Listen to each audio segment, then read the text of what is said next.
Bora lá, né? Continuando.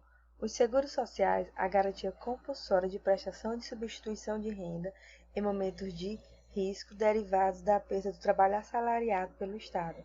Foi uma inovação da Alemanha na era bismarckiana. O modelo inglês de Beveridge teve como principal objetivo a luta contra a pobreza.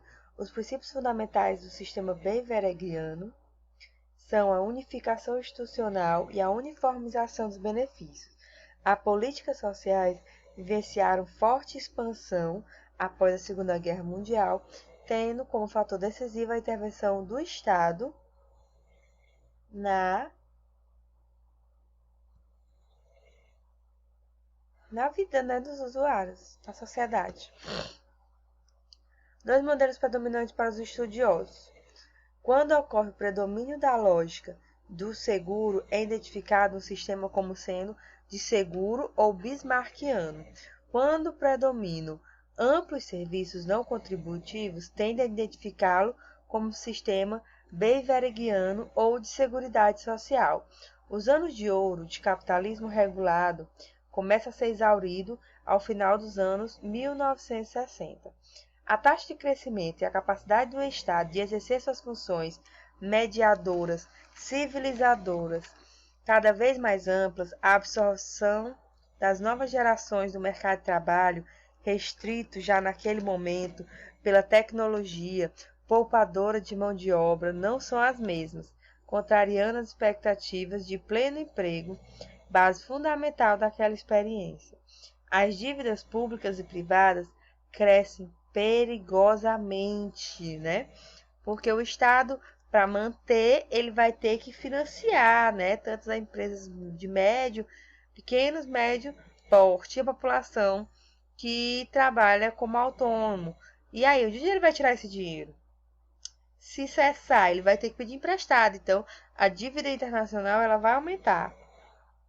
A explosão da juventude em 1968 em todo o mundo e a primeira grande recessão catalisada pela alta dos preços de 1973-1974 foram sinais contundentes de que o sonho de pleno emprego e de cidadania relacionados à política social havia terminado. No capitalismo central e estava comprometido na periferia do capital, onde nunca se realizou efetivamente, né? Muito parecido com o que acontece aqui no Brasil. As políticas sociais, elas são lindas.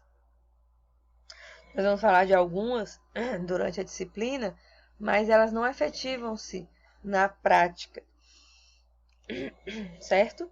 O Brasil, após a Grande Depressão e as características da política social. O advento da crise internacional em 1929 e 1932 teve como principal repercussão no Brasil uma mudança da correlação de forças no interior das classes dominantes, mas também trouxe consequências significativas para os trabalhadores, com a paralisia do mercado mundial em função da crise de 1929 e 1936. As oligarquias agroexportadoras cafeeiras ficaram externamente vulneráveis, econômicas e politicamente. A oligarquia do gado, do açúcar e outras, que estavam fora do núcleo do poder político, aproveitaram as circunstâncias para alterar a correlação de forças e diversificar a economia brasileira. Assim, chegam ao poder público as outras oligarquias agrárias, também o setor industrialista, quebrando a hegemonia do café com a agenda modernizadora. O esforço regulatório inicial, no período Vargas, se deu nos anos 1930 para frente. Então, no Brasil, é diferente do resto do mundo. A gente estava ainda, em 1920, o mundo já estava na época do Fordismo, da produção em massa. Aqui no Brasil, tinha a oligarquia de gado, a oligarquia de açúcar, a oligarquia do café com leite, né? Que é a oligarquia do café com leite. Quem chefiava o país, uma vez era de São Paulo, que era café, outra vez era de Minas Gerais, que era leite, né? Que eles eram maiores produtores de leite. E São Paulo, maior produtor de café. Então, a oligarquia do café com leite. Eles só trocavam, certo? E isso favorecia quem? As oligarquias agrárias. Porque se eles estavam no poder, eles se favoreciam, lógico, né? como até hoje. As principais medidas do período. Em relação ao trabalho, o Brasil seguiu a referência da cobertura de risco ocorrida nos países desenvolvidos, numa sequência que parte da regulação dos acidentes de trabalho, passa pelas aposentadorias e pensões, que segue com auxílios doença, maternidade, família e seguro-desemprego. Em 1930 foi criado o Ministério do Trabalho e em 1932 a Carteira de Trabalho, a qual passa a ser o documento da cidadania no Brasil, né? A Carteira do Trabalho.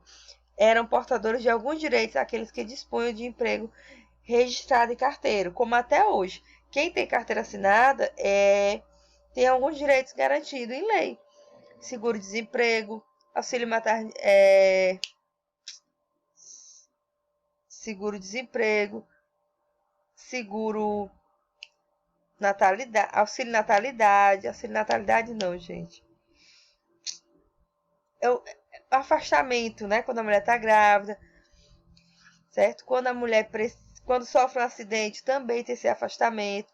Então, tudo isso é graças à carteira de trabalho, certo? Que ainda hoje, só quem tem ela acesso ao FGTS, tem esses benefícios. 13º, férias remuneradas, são muitos direitos que quem tem carteira de trabalho tem. O período de introdução da política social brasileira teve seu desfecho com a Constituição de 1936, a qual ratificava a necessidade de reconhecimento da categoria dos trabalhadores pelo Estado, e finalmente com a consolidação das leis trabalhistas. A CLT, promulgada em 1943, o Brasil acompanha as tendências internacionais de incremento da intervenção do Estado diante das expressões da questão social, mas com características muito particulares. Volto a dizer, na Europa a Europa já estava se industrializando. O Brasil começou a se industrializar, certo? Então são debates bem diferentes da Europa e aqui no Brasil. Vamos para o nosso último slide. Em 1946, após 150 anos de poder, gente, eu vou só botar aqui. Só mudar aqui de lugar.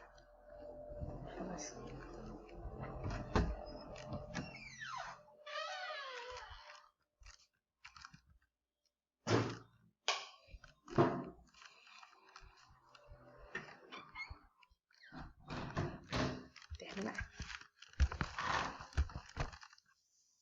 Em 1946, após 150 anos de poder, Vargas caiu.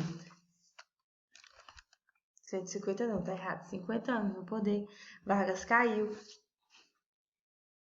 e abriu um novo período no país, de intensas turbulências econômicas, políticas e sociais. O Brasil tornou-se um país muito urbanizado, com uma indústria de base já significativa e com um movimento operário popular mais maduro e concentrado, com uma agenda de reivindicações extensas. A Constituição de 1946 foi uma das mais democráticas do país, chegando até a retirada do Partido Comunista da ilegalidade. O período de 1946 a 1964 foi marcado por uma forte disputa de projetos e pela intensificação da luta de classe, né?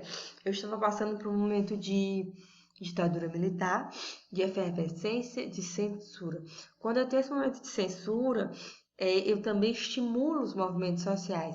Todo mundo, quando algo que é proibido, todo mundo quer fazer, né?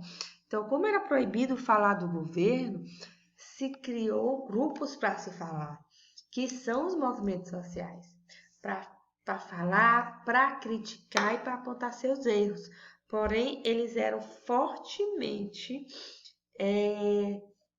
ameaçados e represados quem se dispunha contra o governo.